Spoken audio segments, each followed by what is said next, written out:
Ionic भी थोड़ा बहुत कवर हो जाता है। ओके, तो कोवेलेंट बॉन्ड मींस के कोवेलेंट बॉन्ड सबसे पहले तो ये बताऊं कि it is formed between the non metals. Okay, और इसमें electron is shared, electron is not transferred.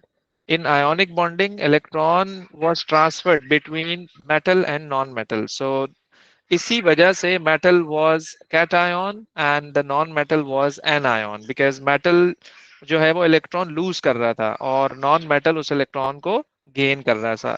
So due to the loss of electron metal was positive, and due to the gain of electron, so the non-metal was negative basically. Okay, but in today's class there is no any transference of electron, बल्कि electron would be shared between the two non-metals. वो कैसे? दूसरा ये कि एक बात और मैं आपको बताऊं कि कोवेलेंट बॉन्ड भी इलेक्ट्रोस्टैटिक फोर्स ऑफ अट्रैक्शन है। Covalent bond is also electrostatic force of attraction. Okay, covalent bond is also electrostatic force of attraction। ये किसकी फोर्स ऑफ अट्रैक्शन है? Between the nuclei, between the nuclei and and outer electron, outer electron. वो कैसे है वो मैं आपको समझाता हूँ। Let's suppose I want to form a bond between the two chlorine atoms. You know that chlorine is going to have, seven electrons in its outer shell. Okay, seven electrons in its outer shell.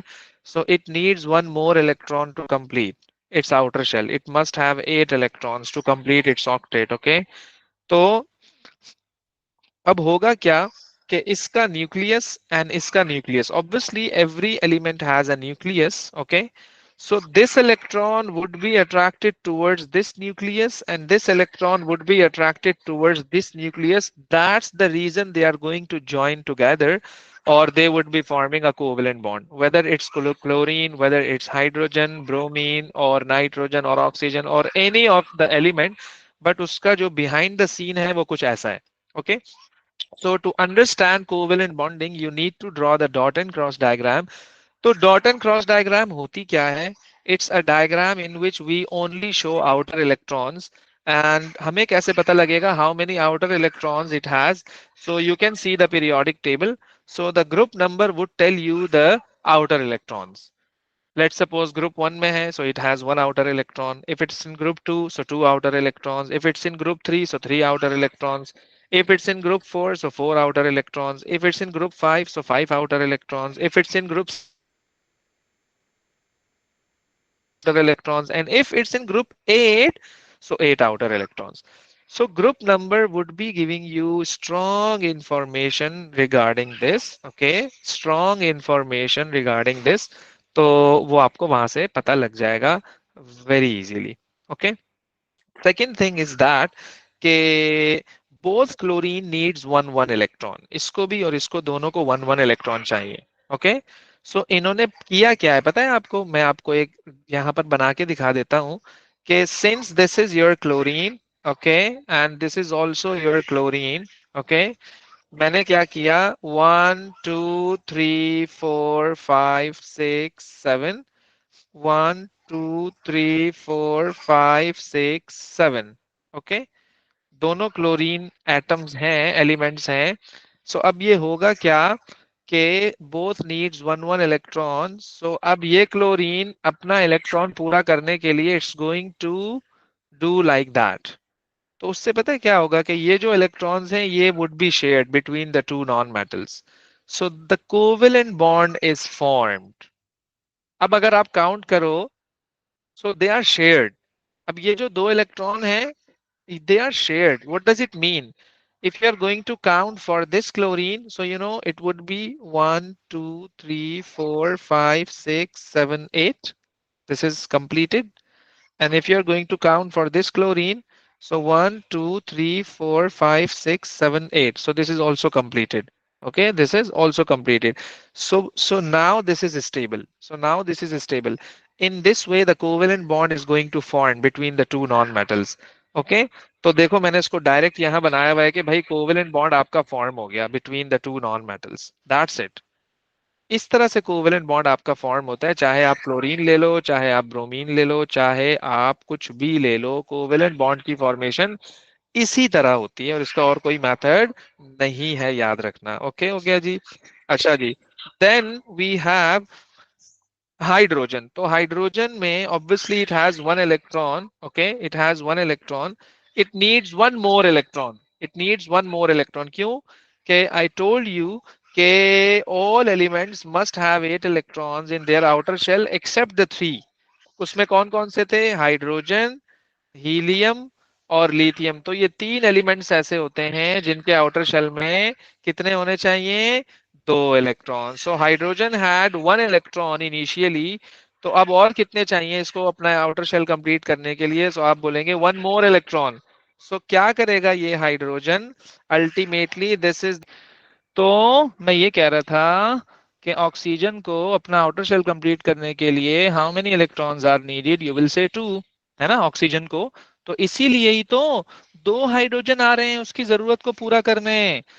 There are 2 hydrogen atoms in water, there are 2 hydrogen atoms in water, so that's the reason.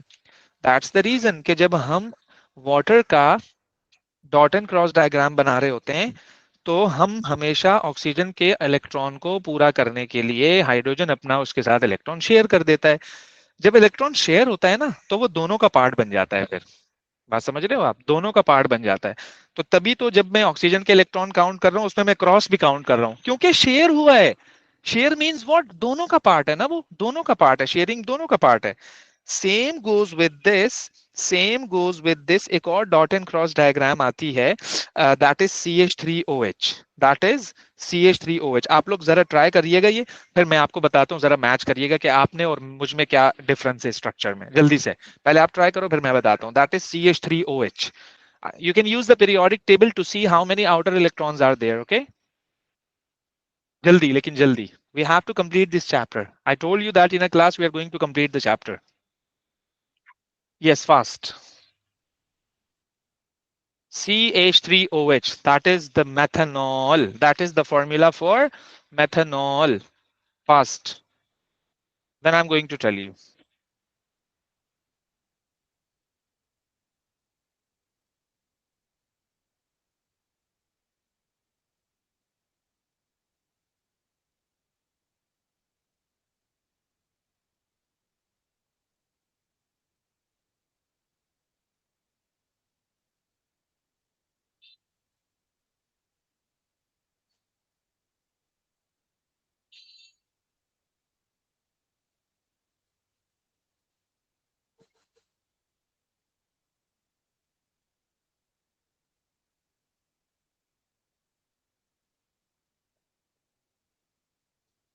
बेटा जल्दी से, मैं wait कर रहा हूँ।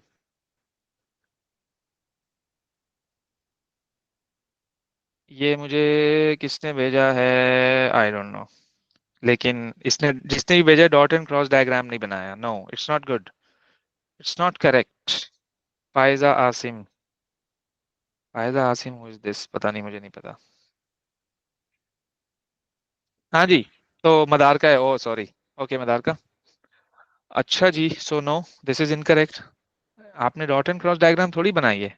आपने तो मुझे ये वाला स्ट्रक्चर बना के भेज दिया। This is not dot and cross. You have to show the outer electrons. You have to show. चलो मैं बना रहा हूँ, जरा कंफर्म कीजिएगा मुझे कि आप लोग भी ऐसे ही बना रहे हैं या यू आर थिंकिंग लाइक उसका कोई अलग क्राइटेरिया। देखिएगा जरा। So what I would be doing, I would be drawing the structure for like electronic structure for carbon, that is the carbon. Okay, जरा सेटिंग समझिएगा, ये मसला आता है, ये मसला आता है। सेटिंग समझिएगा, एलिमेंट्स की अरेंजमेंट को समझना है हमें, दैट्स द मेन थिंग। तो तो मैं क्या सोचूंगा कि यार कार्बन के साथ कितने हाइड्रोजन है? 3 है, 3 है। So this is the first अंडा for hydrogen. Okay, this is the first hydrogen, or this is the second hydrogen, or this is the third hydrogen. एक मसला हल हो गया, हो गया एक मसला हल। फिर आप लोग क्या सोचोगे, ये ऑक्सीजन कहाँ जाएगा? भाई कार्बन के साथ ही लगा हुआ है, ये ऑक्सीजन कहीं नहीं जाएगा, ये कार्बन के साथ लगा हुआ है। सो ये मैंने बनाया, ये मैंने बनाया ऑक्सीजन। फिर एक और भी तो हाइड्रोजन है, कोई मसला नहीं है, ये लो वो हाइड्रोजन भी बन गया। Okay, so this is the carbon, this is hydrogen, this is hydrogen, this is oxygen and this is again hydrogen. Okay, अगला मसला, अगला मसला ये है कि कार्बन के आउटर शेल में कितने हैं। तो मैं कहूंगा कार्बन के आउटर शेल में 4 हैं, तो मैं ड्रॉ कर रहा हूं, जरा देखिएगा। 1 2 3 4 हो गए कार्बन के इलेक्ट्रॉन्स पूरे। अब मैं आपसे पूछूंगा यार हाइड्रोजन के आउटर शेल में कितने इलेक्ट्रॉन्स हैं, तो हाइड्रोजन के आउटर शेल में 1 इलेक्ट्रॉन है। थोड़ा सा डिफरेंस होना चाहिए ना, तो हाइड्रोजन के इलेक्ट्रॉन को मैं क्रॉस कह रहा हूँ। 1 1 1 1। सॉरी, ये तो हाइड्रोजन है ही नहीं। देखो अभी तक हाइड्रोजन को हमने खुश कर दिया है, अभी तक हमने hydrogen is happy, hydrogen has made to one bond, that's it. लेकिन कार्बन को कितने चाहिए?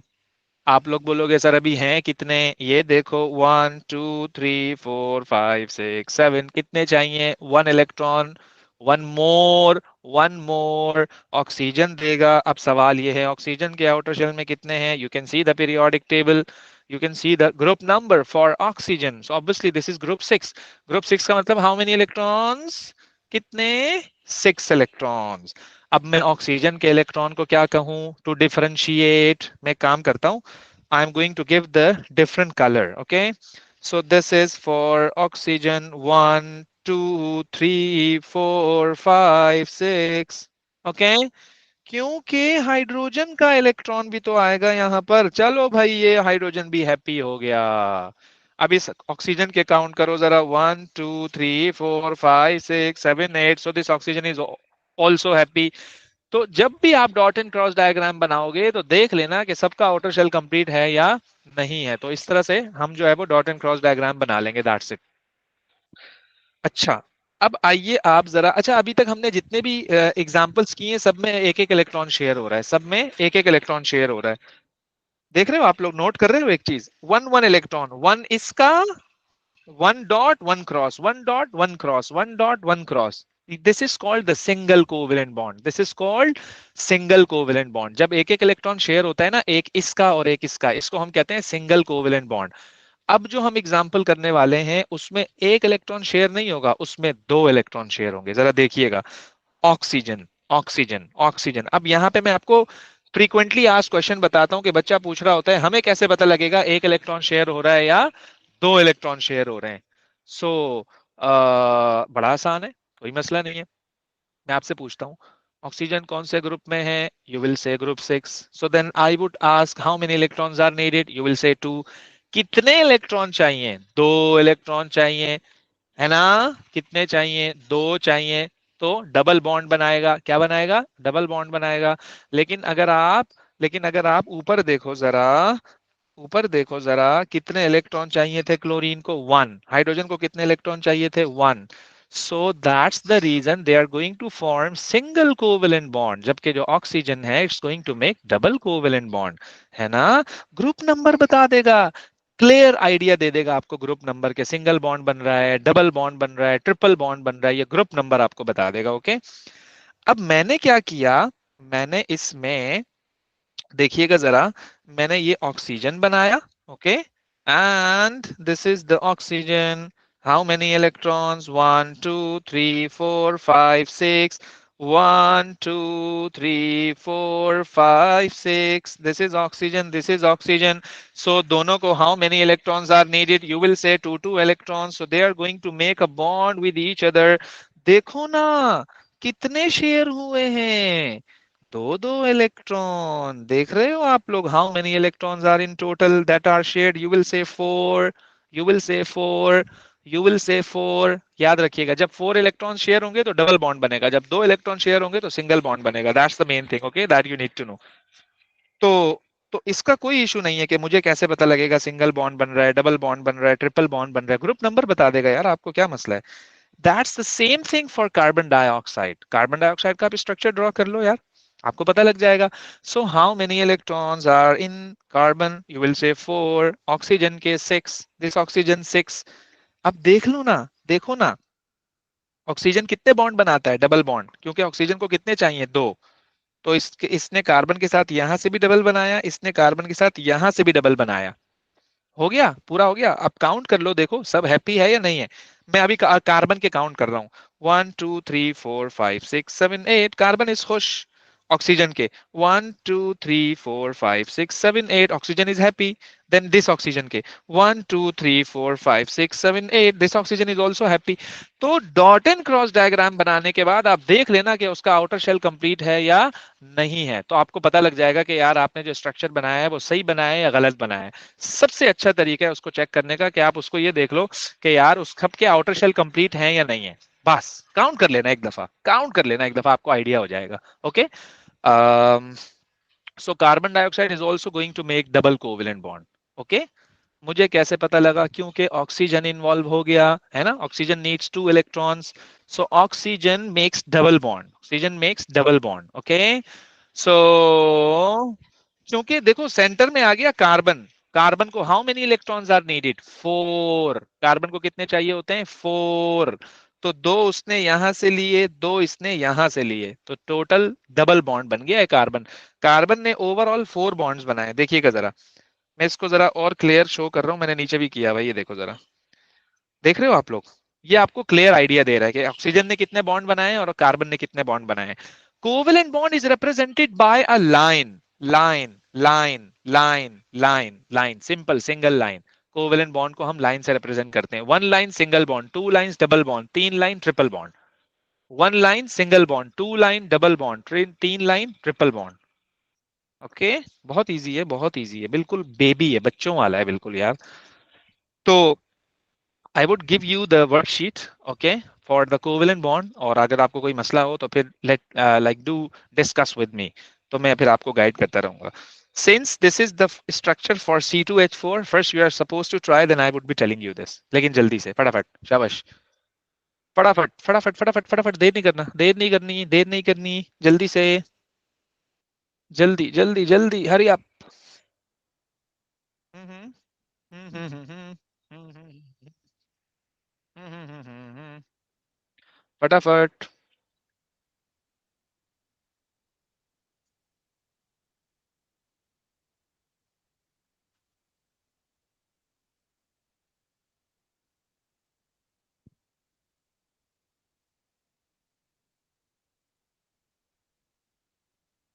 जल्दी भाई, आपने खुद डिसाइड करना है अब। देखो ये यही क्वेश्चंस हैं। अगर आपके माइंड में आ रहा है मुझे कैसे पता लगेगा किसको कहाँ बनाऊं, किसको कहाँ बनाऊं, कहाँ इलेक्ट्रॉन लिखूं, कहाँ, यही तो आइडिया है, यही तो पता होना चाहिए, यही तो एग्जाम है, सब कुछ बता दें। है भाई, सब कुछ बता दें, क्वेश्चन क्या पूछेंगे फिर आपसे। सब कुछ बता देंगे तो क्वेश्चन क्या पूछेंगे आपसे, खुद ही लिख के आ जाएंगे फिर तो हम।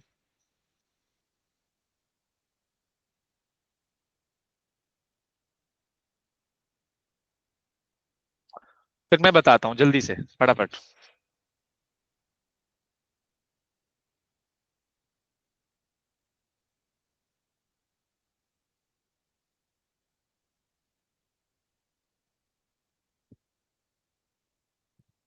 Okay, how many carbons? You will say two. You will say two, two, two, two, two, two. Okay. चले, मैं आपके साथ साथ बनाता हूँ, सही है। लेट्स सपोज आपने मुझे कहा सर एक सर्कल बना दें कार्बन का, मैंने बना दिया। फिर आपने कहा सर दूसरा सर्कल बना दें कार्बन का, ये लो मैंने बना दिया। फिर आपने कहा सर टोटल हाइड्रोजन्स 4 हैं, टोटल हाइड्रोजन्स 4 हैं। ये देखो, एक, एक, दो, दो, तीन, चार, हाइड्रोजन बना दिए, बना तो दिए। अब मैं करूं क्या, अब मैं करूं क्या, करूं क्या, करूं क्या, कोई मसला नहीं है, कोई मसला नहीं है, कोई मसला नहीं है। So how many electrons are there in carbon, 4। कितने, 4। सो 1 2 3 4।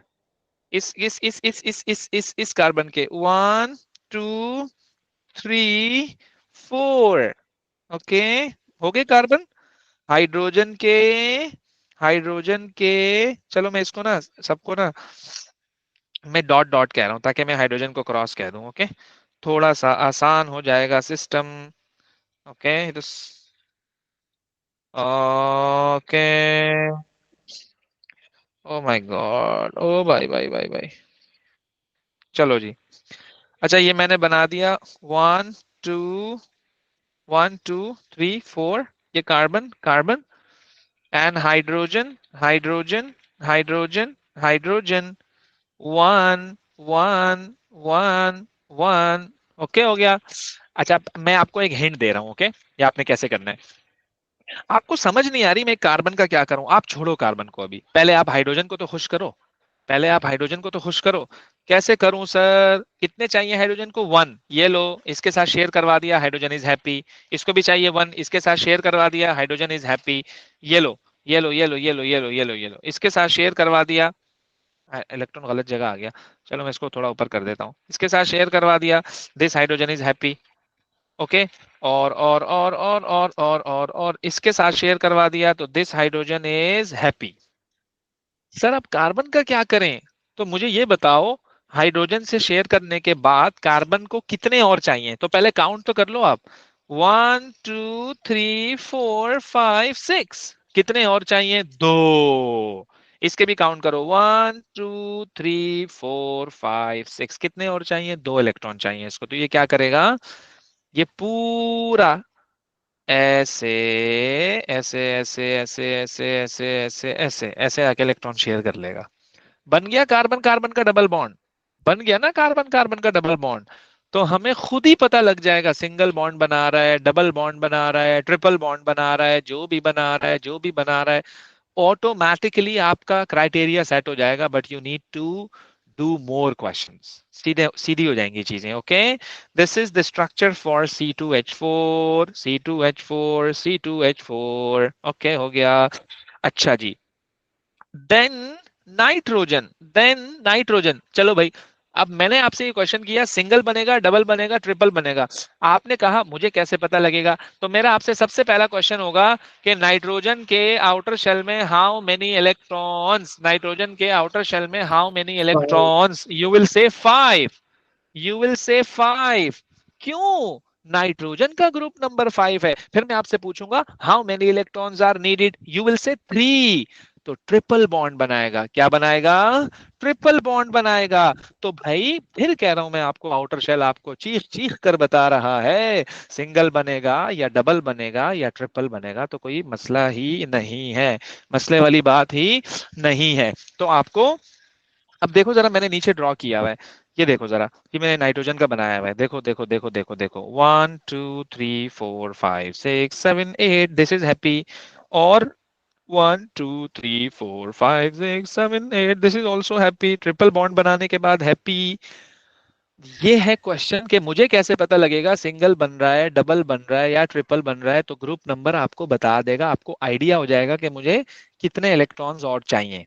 ओके, इन्होंने आपस में पता है कितने कितने शेयर किए हैं, तीन तीन इलेक्ट्रॉन्स, क्योंकि पता है नाइट्रोजन को तीन इलेक्ट्रॉन चाहिए थे ना, तो तीन तीन इलेक्ट्रॉन शेयर किए हैं, तो तभी तो ट्रिपल बॉन्ड बना है। तो चाहे सिंगल हो, चाहे डबल हो, चाहे ट्रिपल हो, आपको ग्रुप नंबर देखना है और आपको फिर स्ट्रक्चर ड्रॉ करना है। प्रैक्टिस करोगे तो इंशाल्लाह चीजें क्लियर हो जाएंगी। इसके बाद में आपको एक छोटी सी वर्कशीट सेंड कर दूंगा। Okay, so this is the covalent bond. So how many types of covalent bonds are there? हाँ भाई कोई कुछ पूछ रहा है? Yes, किसी ने हैंड रेज किया है? No, okay. There are three types of covalent bond. Number one, single. Number two, double. Number three, triple. कोई कुछ पूछना चाह रहा है तो पूछ लो बेटा। नो,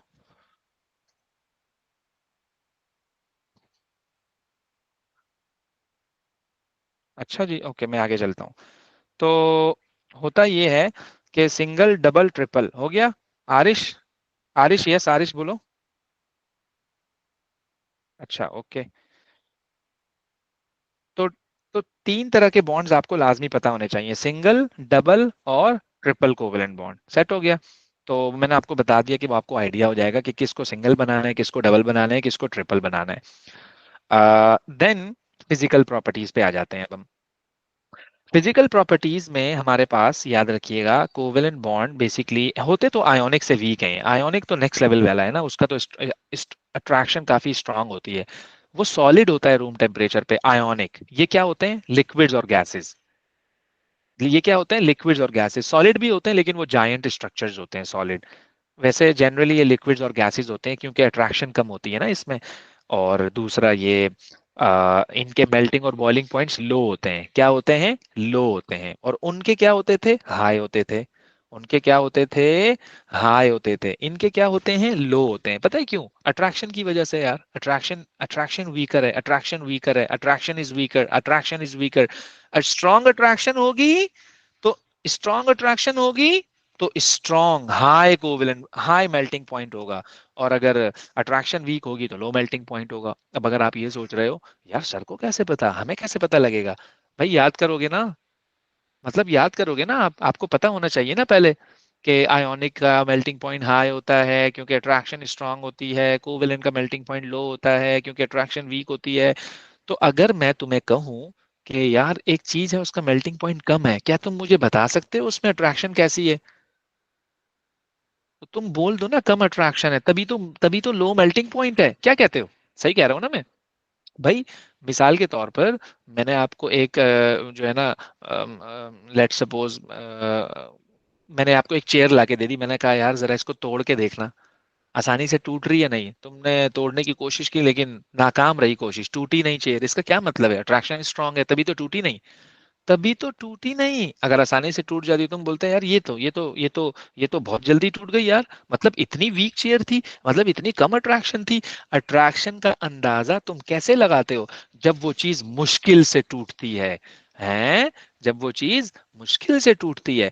तो कंपाउंड का अंदाजा कैसे लगाते हैं, जब वो कंपाउंड मुश्किल से मेल्ट होता है, जब वो कंपाउंड मुश्किल से मेल्ट होता है। याद रखना, आसानी से मेल्ट होगा तो तो वीक अट्रैक्शन है, और मुश्किल से मेल्ट होगा तो स्ट्रॉन्ग अट्रैक्शन है। याद रखिए, याद रखना, याद रखना। Okay, okay. तो एक तो ये बात हो गई। अच्छा, दूसरी बात ये कि मैंने आपको आयोनिक का क्या सर ये बताया बात था। दोबारा रिपीट कर देंगे जो आपने पहले बोली? हाँ, मैंने कहा कि अगर अट्रैक्शन स्ट्रांग है तो मेल्टिंग पॉइंट भी हाई है, और अगर अट्रैक्शन वीक है तो मेल्टिंग पॉइंट भी क्या है, लो है। तो अट्रैक्शन से रिलेटेड है मेल्टिंग पॉइंट। अगर मेल्टिंग पॉइंट कम है तो अट्रैक्शन भी कम है, और अगर मेल्टिंग पॉइंट ज्यादा है तो अट्रैक्शन भी ज्यादा है, याद रखिएगा। ओके, चलें अब हम आते हैं कि मैंने आपको आयोनिक में एक स्ट्रक्चर का नाम बताया था, that is giant ionic lattice structure. क्या बताया था, जायंट आयोनिक लैटिस स्ट्रक्चर। एक मैंने आयोनिक की वीडियो अपलोड कर दी है, you can see over there. Okay, तो अब आप लोग बोल रहे होंगे सर इनके स्ट्रक्चर का क्या नाम है। चलें, आपने हमें आयोनिक तो बता दिया कि वो जायंट आयोनिक लैटिस होता है, ये क्या होता है। ये दो तरह के स्ट्रक्चर्स होते हैं, एक होता है सिंपल मॉलिक्यूलर, एक होता है giant covalent. I am repeating, covalent के दो स्ट्रक्चर्स होते हैं, एक सिंपल मॉलिक्यूलर, एक जायंट कोवेलेंट। जायंट जायंट एक होता है सिंपल मॉलिक्यूलर, एक होता है giant covalent. Simple molecular, giant covalent, दो तरह के स्ट्रक्चर्स होते हैं। आई एम रिपीटिंग, किसके, कोवेलेंट के, giant molecular, giant covalent and simple molecular structure. Okay, giant covalent और सिंपल मॉलिक्यूलर स्ट्रक्चर, दो तरह के स्ट्रक्चर्स होते हैं। ओके, तो अब हमें कैसे पता लगेगा किसका क्या स्ट्रक्चर है, अब हमें कैसे पता लगेगा किसका क्या स्ट्रक्चर है। तो आप तीन स्ट्रक्चर याद रख लो, आप तीन स्ट्रक्चर याद रख लो, आपको पता लग जाएगा। आप तीन स्ट्रक्चर याद रख लो, आपको पता लग जाएगा कि कौन जायंट है और कौन सिंपल मॉलिक्यूलर है। ओके, कौन जायंट है और कौन सिंपल मॉलिक्यूलर है। तो कौन कौन से वो तीन जायंट स्ट्रक्चर्स हैं, कौन कौन से वो तीन जायंट स्ट्रक्चर्स हैं जिनका आपको पता होना चाहिए। एक है डायमंड, एक है ग्रेफाइट और एक है सिलिका। एक है डायमंड, एक है ग्रेफाइट और एक है सिलिका। ओके, ये तीन स्ट्रक्चर हैं जायंट। इसके अलावा जो भी हैं वो सारे के सारे क्या हैं, सिंपल हैं। इसके अलावा जो भी हैं वो सारे के सारे क्या हैं, सिंपल हैं। तो तुम अगर जायंट याद रख लोगे ना तो तुम्हें सिंपल मॉलिक्यूलर याद रखना आसान हो जाएगा। मैंने कितने स्ट्रक्चर बताए, जायंट बड़े बड़े स्ट्रक्चर, मैक्रो मॉलिक्यूलर बड़ा मॉलिक्यूल, बड़ा मॉलिक्यूल तीन है, डायमंड, ग्रेफाइट और सिलिका। उसके बारे में मैंने आगे बताया है, लेकिन अभी मैं फिलहाल सिंपल को एक्सप्लेन करना चाह रहा हूँ। देखो, एक सब्सटेंस होता है, मॉलिक्यूल होता है आयोडीन, ग्रुप 7 का मेंबर है आयोडीन। आयोडीन आई टू ये सिंपल मॉलिक्यूलर है। क्या है ये? सिंपल मॉलिक्यूलर है। क्या है ये? सिंपल। ऐसी तरह से वाटर भी सिंपल मॉलिक्यूलर है। हाँ भाई, कोई कुछ पूछ रहा सर वो कौन से ग्रुप का नंबर आयोडीन? है? ग्रुप 7 में होता है ना आयोडीन। ग्रुप 7 में होता है आयोडीन। तो आयोडीन आई टू, तो ये सिंपल मॉलिक्यूलर है। क्या है ये? Simple molecular. इसके स्ट्रक्चर का नाम है, ये सिंपल होता है, छोटा होता है, तो इसका नाम क्या है? Simple molecular. और डायमंड, ग्रेफाइट और सिलिका वो क्या है? जायंट है, बड़े स्ट्रक्चर है, बड़े हैं, बड़े हैं। और तीन ही है आपके सिलेबस में, तीन ही है, इसके अलावा कोई भी नहीं है, याद रखिएगा। तो ऐसे नहीं है कि आप लोग सोचो कि हमें पता नहीं कैसे पता लगेगा, इतनी सारी चीजें हैं, हम कैसे याद रखेंगे। तो हम ऐसे याद रखेंगे, जब होते ही तीन है तो फिर क्या जरूरत है। क्या कहते हो? तो चीजें बड़ी सिंपल हैं, चीजें बड़ी आसान हैं, बड़ी ही सिंपल हैं चीजें, अगर हम उसको मैनेज करके चलें तो ये मैंने आपके सामने आयोडीन का जो बनाया है, ये सिंपल मॉलिक्यूलर स्ट्रक्चर है। ये जो मैंने डॉटेड लाइन बनाई है ना, डॉटेड लाइन, डॉटेड लाइन, ये पता है क्या रिप्रेजेंट कर रही है? इंटर मॉलिक्यूलर फोर्स को। क्या रिप्रेजेंट कर रही है? Inter molecular. नाम से अंदाजा हो रहा है आपको, इंटर मतलब बिटवीन, मॉलिक्यूलर मतलब मॉलिक्यूल के between.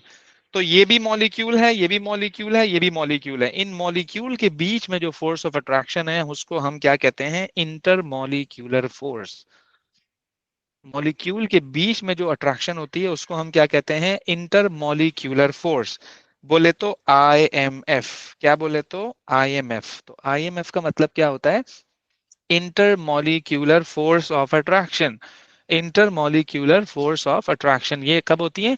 Between the molecules, between the molecule, between the molecule. कौन से molecule? Simple molecule, simple covalent, जैसे कि आयोडीन हो गया, जैसे कि वाटर हो गया, जैसे कि हाइड्रोजन हो गया, जैसे कि ब्रोमीन हो गया।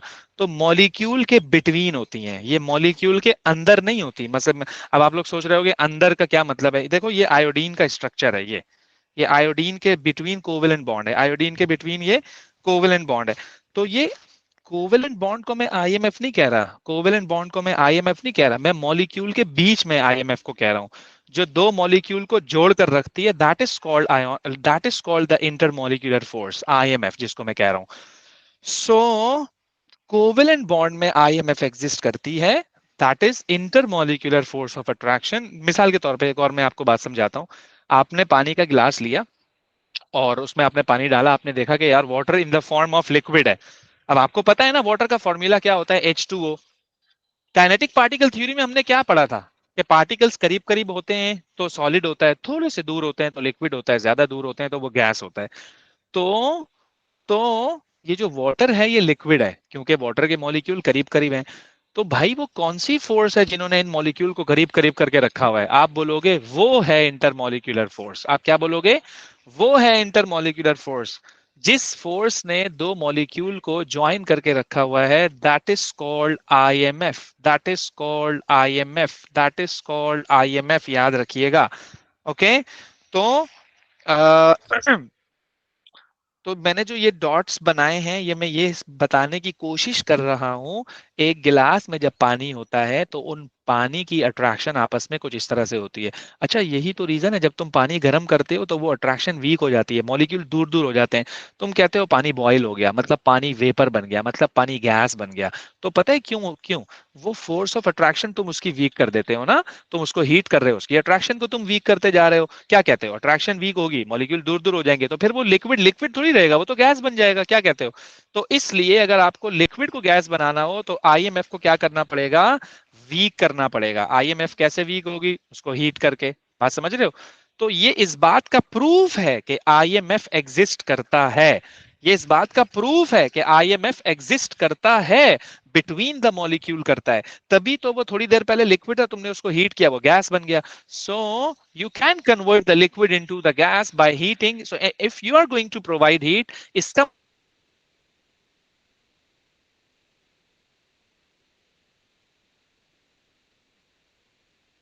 सर आपकी आवाज रुक गई है।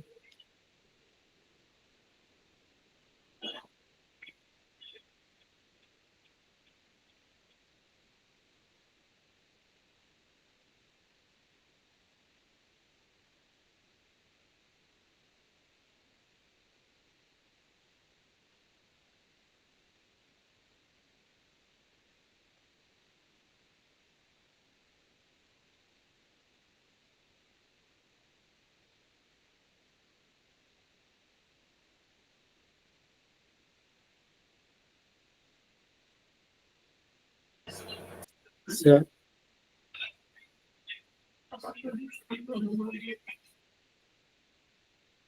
Sir. Yeah.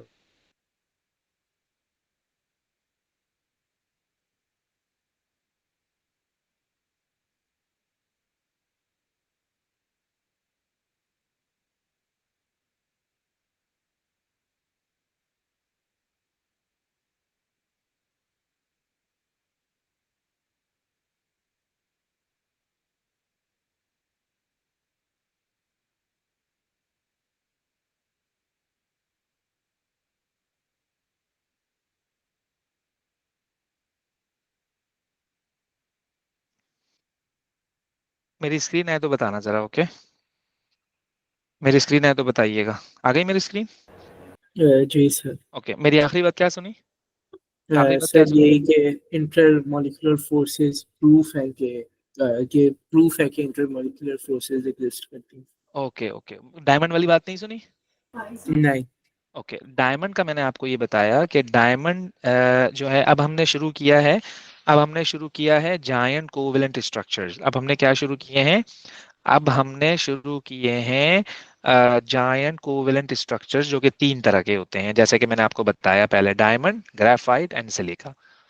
पहले मैं डायमंड को एक्सप्लेन कर रहा हूँ कि देखो, diamond is made of carbon, diamond is made of carbon, diamond is made of carbon.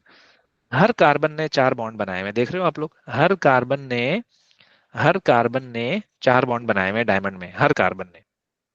Every carbon is made of like every carbon has made 4 bonds, her carbon. तो मतलब कि ये तो बड़ा स्ट्रांग हो गया यार, ये तो बहुत स्ट्रांग है। इसकी मिसाल आप यूं लो कि आपने दीवार पे एक पेंटिंग लगाई, लेकिन एक कील लगाई। मैं आसानी से उतार दूंगा, मैं आसानी से उतार दूंगा, एक ही तो कील है, अट्रैक्शन भी बड़ी वीक है। हल्का सा हाथ लगाऊंगा वो गिर जाएगी। लेकिन मैंने दूसरी पेंटिंग लगाई जो है ना, मैंने 10-12 कीलें लगा दी मैंने। अब आप सोचो कि उसको क्या उतारना आसान है? बहुत मुश्किल से, बहुत फोर्स ऑफ अट्रैक्शन लगानी पड़ेगी। तो ये कितने बॉन्ड्स हैं भाई? ये जो आपको डायमंड में नजर आ रहे हैं, ये जो डायमंड में आपको बॉन्ड्स नजर आ रहे हैं, अगर आप इन्हें गौर से देखो, कितने हैं? बहुत सारे हैं। तो किस किस को तोड़ोगे? 1, 2, 3, 4, 5, 6, 7, 8, 9, 10, 11, 12, कब तक? तो इसलिए ही तो हम कहते हैं मेल्टिंग पॉइंट बहुत हाई है, बहुत हाई है, मेल्टिंग पॉइंट बहुत हाई है, बहुत हाई है। क्यों? कि बॉन्ड जो इतने सारे हैं। हम कभी भी पूछे ना, अगर why diamond has high melting point, तो आप पता है क्या बोलोगे? Due to many covalent bonds. This the structure is giant covalent structure and having many covalent bonds. That's the reason more energy is required to break the force of attraction. तो तभी तो melting point ज्यादा होता है। और इसका जो आपको स्ट्रक्चर नजर आ रहा है ना, इट्स कॉल्ड टेट्राहीड्रल। आपने बचपन में ज्योमेट्रीज पढ़ी थी ना, सर्कल है, ट्राइंगल है, स्क्वायर है, पैरेललोग्राम है, ट्रापीजियम है, ट्राइंगल है, राइट एंगल ट्राइंगल है, आइसोसेलेस ट्राइंगल। भाई इसी तरह से ये भी एक शेप होती है, that is called tetrahedral shape. बड़ा रिजिड स्ट्रक्चर होता है, बहुत स्ट्रॉन्ग स्ट्रक्चर होता है। इतने सारे बॉन्ड होंगे तो स्ट्रॉन्ग तो होना है ना, उसको ज्वाइंट हो जाएंगे एक दूसरे में, बिल्कुल पेनिट्रेट कर जाएंगे, हो जाएगा। So that's called diamond. Hardest substance है डायमंड, हार्डेस्ट सब्सटेंस है। Physical properties, high melting boiling point मैंने बता दिया। यूजेस आते हैं बेटा, तो it is use for cutting tools, it is use for cutting tools. तो डायमंड का ये यूज है। डायमंड से ग्लास भी कटता है ना, आपने देखा होगा। तो diamond is use for cutting tools, इसकी हार्ड नेचर की वजह से। बहुत हार्ड होता है डायमंड, मैंने आपको रीजन बता दिया। This is graphite. अच्छा, डायमंड ना बैड कंडक्टर ऑफ इलेक्ट्रिसिटी भी होता है ना? क्यों क्यों क्यों क्यों क्यों? What is the definition of electricity? You will say flow of electron. You will say flow of Yeah, electron. अगर इलेक्ट्रॉन because फ्री है, ions are not free. Sorry कुछ कह रहा था? Ions are not free. That's why it conducts bad electricity. No, it's not ions. It's an electron. If Electron, electron, sorry. exactly, क्योंकि ions की you are supposed to say in ionic bonding. Whenever I'm going to ask why ionic compounds are good conductors, so then you're supposed to say ions are free to move. But whenever examiner is going to asking about the covalent bonding, so then you're supposed to say electrons are free to move. Okay, especially for like मैं graphite की बात कर रहा हूँ। तो उसकी वजह क्या है? कार्बन तो हो गया bad conductor, there is no free electron. अब आप बोलोगे आपको कैसे पता लगा सर? भाई कार्बन के आउटर शेल में कितने होते हैं? 4। कार्बन के आउटर शेल में 4, every electron is busy, every electron is busy, so that's why diamond is a bad conductor of electricity. So that's why diamond is a bad, her electron busy है तो फिर free कौन है? Who is free? Who is free electron? तो free नहीं है तो फिर वो गुड कंडक्टर कैसे हुआ? वो तो बैड कंडक्टर हो गया। इसी तरह से जब आप ग्रेफाइट को डिस्कस करते हो, अगर आप नोट करो तो every carbon is connected with 3 other carbon. तो हर कार्बन का एक इलेक्ट्रॉन फ्री है, हर कार्बन का एक इलेक्ट्रॉन फ्री है। तो कितने सारे कार्बन है, कितने सारे इलेक्ट्रॉन फ्री हैं, so that's why graphite is a good conductor of electricity due to free electron. और डायमंड में कोई भी फ्री इलेक्ट्रॉन नहीं है, डायमंड में फ्री इलेक्ट्रॉन नहीं है, नहीं है, नहीं है, याद रखना। सिर्फ ग्रेफाइट में इलेक्ट्रॉन्स फ्री है। तो अच्छा, अगर आप आगे आओ तो ये भी मेड ऑफ कार्बन है, ये भी मेड ऑफ कार्बन है, ओके। और इसकी शेप का नाम थोड़ा सा डिफरेंट है, हेक्सागोनल लेयर्ड स्ट्रक्चर। इसकी शेप का नाम क्या है? Hexagonal layered structure. और अच्छा, ये स्प्री होता है, ये सॉफ्ट होता है, graphite is soft, you know. आप अपनी उंगली पर पेंसिल से मार्क करो, बिल्कुल ब्लैक कर दो उसे, और थोड़ा सा अपनी उंगलियों को इस तरह से आप जो है ना स्लिप करो, तो देखेंगे आपको बड़ा स्लिपरी फील होगा, और सॉफ्ट होता है ग्रेफाइट इस तरह से, क्योंकि लेयर्स जो है वो एक दूसरे पर मूव कर रही होती हैं, स्लाइड कर रही होती हैं। So that's the reason graphite is soft and diamond is hard. Diamond में कोई लेयर्ड स्ट्रक्चर नहीं होता, on the other hand graphite has a layered structure, that's the reason, okay.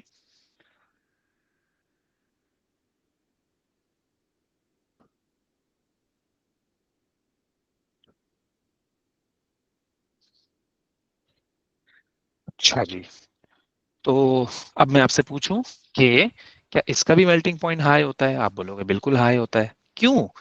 इसमें कौन से कोई कम कोवेलेंट बॉन्ड नजर आ रहे हैं क्या? इतने सारे कोवेलेंट बॉन्ड्स तो हैं यार, है ना, मल्टीपल कोवेलेंट बॉन्ड्स हैं डायमंड की तरह बिल्कुल। बस इसका स्ट्रक्चर कुछ ऐसा है कि ये सॉफ्ट फील हो रहा होता है आपको, वो भी layers can slide over each other. बाकी देखो मेल्टिंग पॉइंट इसका भी ज्यादा है, ये भी कोई कम नहीं है। तो high melting point, high boiling point, वो भी डायमंड, ये भी, वो भी सॉलिड, ये भी सॉलिड, वो भी इनसॉल्युबल इन वाटर, ये भी इनसॉल्युबल इन वाटर। बट वो बैड कंडक्टर, ये गुड कंडक्टर। वो बैड कंडक्टर, ये गुड कंडक्टर। ये भी एक और डिफरेंस आ गया। वो हार्ड, ये सॉफ्ट, वो हार्ड, ये सॉफ्ट, वो बैड, ये गुड। है ना, है ना, है ना। सिमिलैरिटी पूछेंगे हम आपसे, और डिसिमिलैरिटी भी पूछेंगे, फर्क क्या है और सेम सेम चीजें क्या है। यूज पूछेंगे हम आपसे, it's used as an electrode. अभी आप इलेक्ट्रोड की डिटेल में मैं नहीं लेके जा रहा आपको, बस याद कर लो अभी कि it's used as an electrode. जब हम इलेक्ट्रोलिसिस करेंगे तो you will get to know कि what is an electrode, okay. तो फिर आ जाओ सिलिका पर। सिलिका और डायमंड एक ही है, फर्क पता है क्या है? Silica is made of silicon and oxygen, जबकि diamond is made of carbon, that's it. बाकी structure everything is same.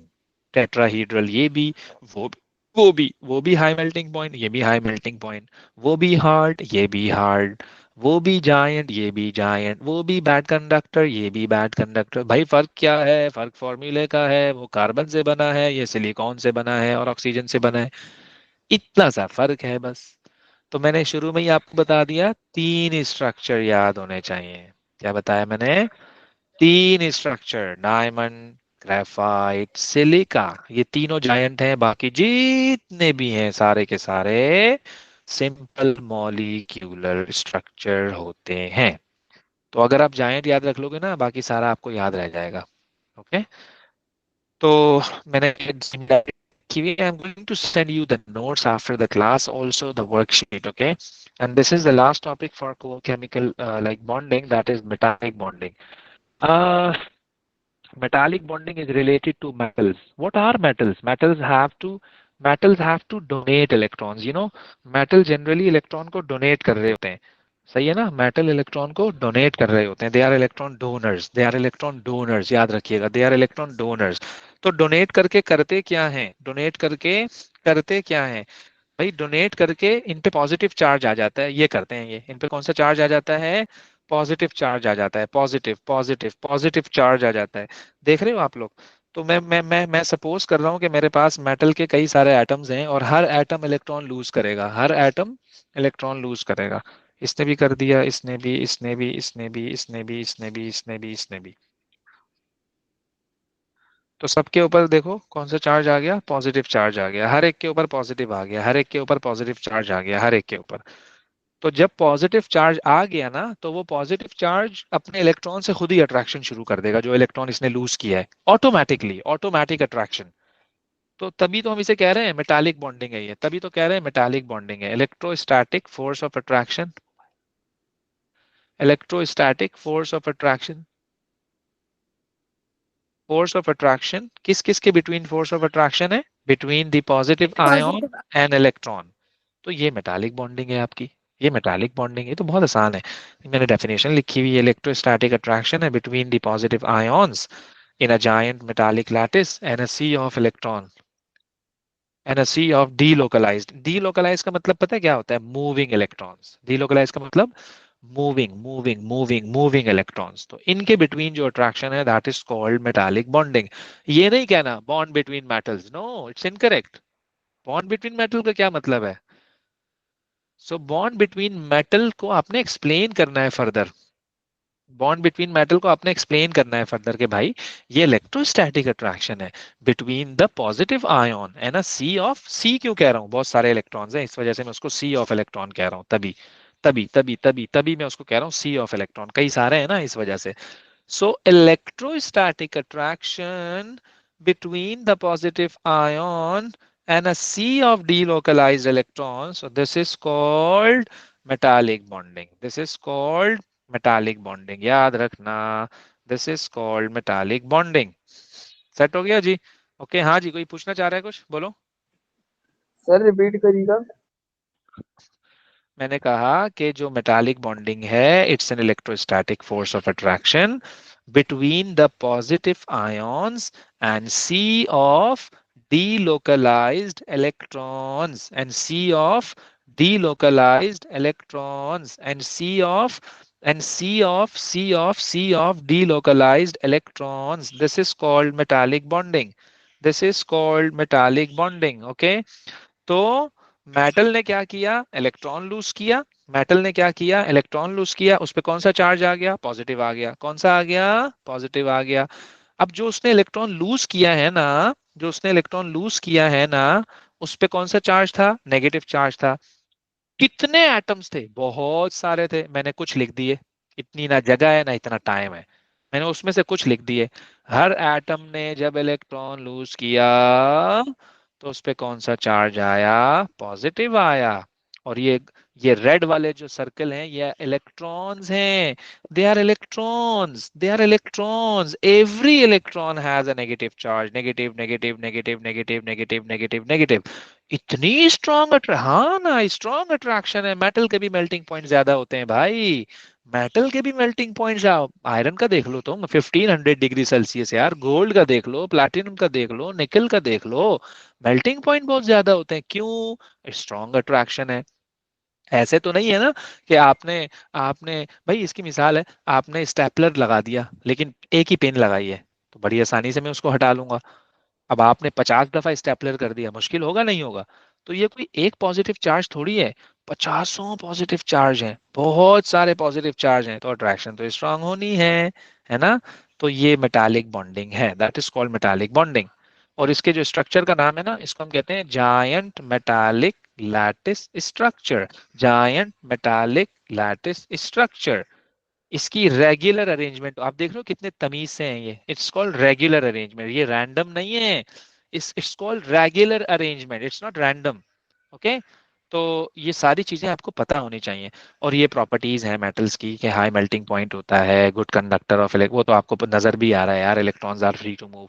Malleable और डक्टाइल का क्या मतलब है, आपने मेटल को चेंज कर दिया किसी भी शेप में, आपने देखा चम्मच भी बने हुए होते हैं मेटल्स के, पतीला भी है, कटोरी भी है ना भाई, ग्लास भी है, की चेन भी है, चेयर भी है, सोफा भी है, बेड भी है, और पता नहीं क्या क्या, डोर्स भी हैं, विंडोज भी हैं, everything is made of metal obviously almost.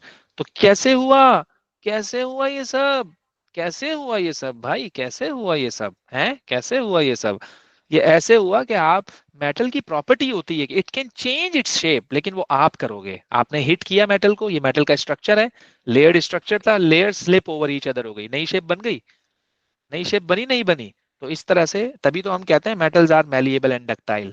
You can change the shape of metal by hammering. आपने कुछ तो फोर्स लगाई है ना, तभी तो वो डी शेप हुआ है. आपने चम्मच बनाई होगी, क्या आपने क्या नियत कर ली चलो ये चम्मच बन जाओ बन गई, ऐसे तो नहीं होता ना. तो आपको कुछ तो करना पड़ता है ना, फोर्स लगानी पड़ती है, कुछ कंडीशंस होती हैं, कुछ मतलब कुछ रूल्स होते हैं, कुछ कुछ कुछ नॉर्म्स हैं, आपको पता होने चाहिए कि आपको कोई चीज बनानी है तो what you are suppose to do. So तो इसलिए हर चीज इज नॉट ऑटोमेटिक कि आपने इरादा कर लिया और बन गई. नो, आप you have to do something.